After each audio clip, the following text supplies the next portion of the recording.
Hey guys! Kain tayo. Ang ulam natin ngayon ay yung ating bihon with the sardines. So, sarap ng aking niluto ngayon guys.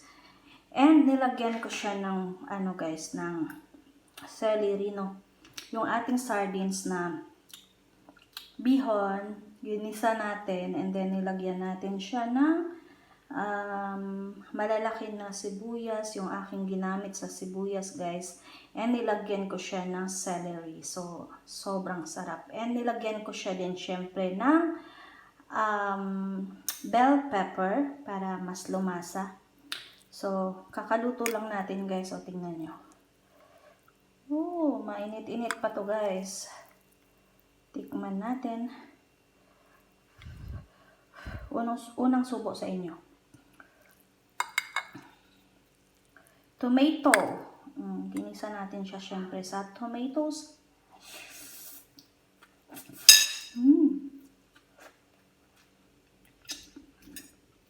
Ang sarap, grabe.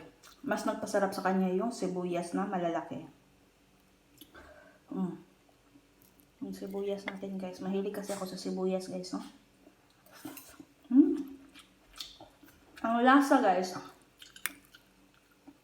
At ang sarap nito sa kanin. Pero kung gusto niyo walang kanin, okay lang din.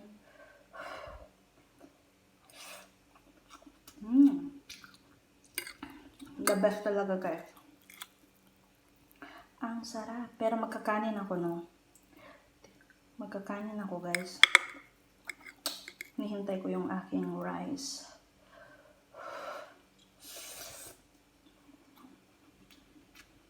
Perfect.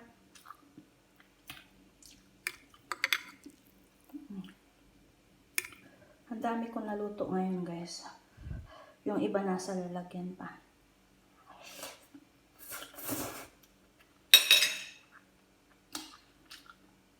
So that's it. Thanks for watching guys. Bye bye.